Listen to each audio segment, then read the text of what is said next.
En 2024, il s'est passé quelque chose d'assez incroyable chez Valbiotis. C'était une entreprise de recherche scientifique et en l'espace d'une année, elle a complètement changé de visage pour devenir une véritable entreprise commerciale. Allez, on va décortiquer ensemble l'anatomie de ce pivot, un virage stratégique vraiment fascinant. Et pour commencer, cette citation du PDG Sébastien Pelletier, elle résume tout. On sent bien que ce n'est pas un accident de parcours, mais un choix, un changement délibéré et audacieux. Ça pose le décor d'une année où, pour la première fois, la science n'est plus une fin en soi, mais devient vraiment le moteur de la stratégie commerciale.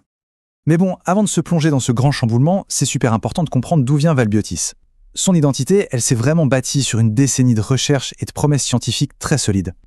Alors il faut bien comprendre que Valbiotis, ce n'est pas juste une autre boîte de compléments alimentaires. Non, pas du tout. Depuis sa création en 2014, son ADN est purement scientifique.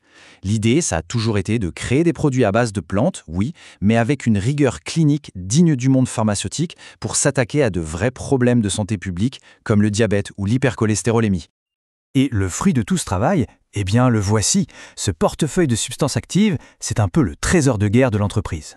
Fin 2024, on voit que 3 des produits phares ont passé toutes les étapes cliniques avec succès. Leur efficacité est prouvée, noir sur blanc.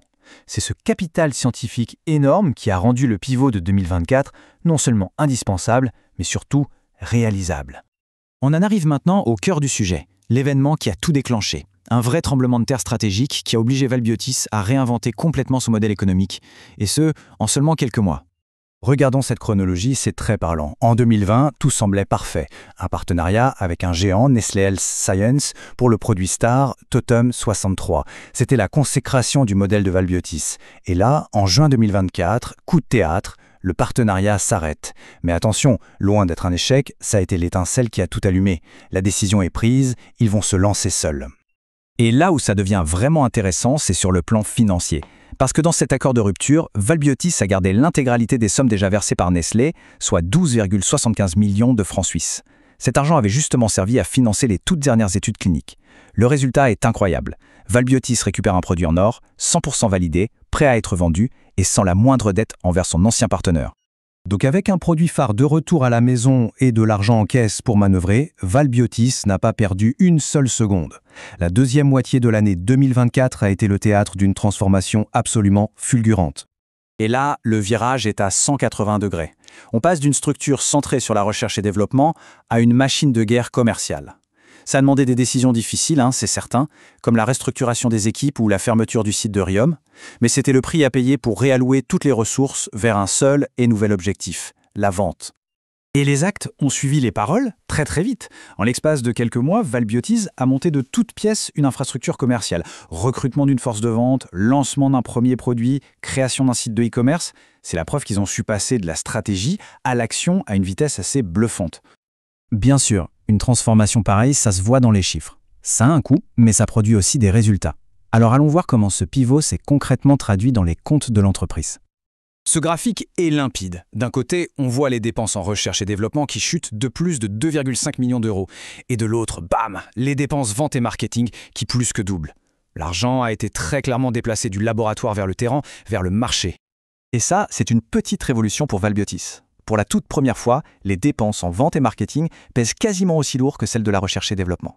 C'est un équilibre totalement nouveau, qui montre bien que la commercialisation est devenue une priorité au même titre que l'innovation. Alors oui, évidemment, tout cet investissement, ça a un coût sur le court terme. La perte nette se creuse pour atteindre 10 millions d'euros. Mais il ne faut pas voir ça comme un mauvais signe. C'est le prix à payer, un investissement calculé pour construire ce qui sera, demain, la machine à cash de l'entreprise. Et pour financer cette phase de transition, Valbiotis avait de quoi faire, avec une trésorerie de 11,6 millions d'euros à la fin de l'année. On peut voir ça comme le carburant qui alimente la fusée au moment du décollage, avant qu'elle n'atteigne son orbite et puisse voler de ses propres ailes. Et voilà, le chiffre qui, même s'il paraît modeste, est peut-être le plus important de tous. 175 000 euros. C'est symboliquement énorme.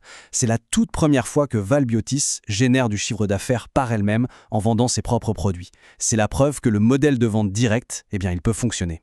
Tout ce travail, tous ces investissements, ce n'est pas pour rien. Tout ce pivot a été conçu pour atteindre des objectifs futurs très ambitieux.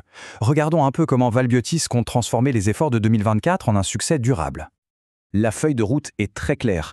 Dès 2025, de nouveaux lancements vont venir accélérer la croissance. L'objectif, c'est d'être rentable en 2027 pour ensuite viser le cap symbolique des 100 millions d'euros de chiffre d'affaires en 2030 en s'ouvrant largement à l'international. Le grand pivot de 2024, en fait, ce n'était que la première marche de cet escalier. Finalement, l'histoire de Valbiotis en 2024, c'est celle d'une entreprise qui a su reprendre son destin en main. Elle a transformé ce qui aurait pu être une crise en une formidable opportunité pour se réinventer. La grande question qui reste en suspens est donc la suivante. Après avoir prouvé son excellence scientifique pendant des années, Valbiotis va-t-elle réussir à transformer cette promesse en un succès commercial qui dure? Seul l'avenir nous le dira.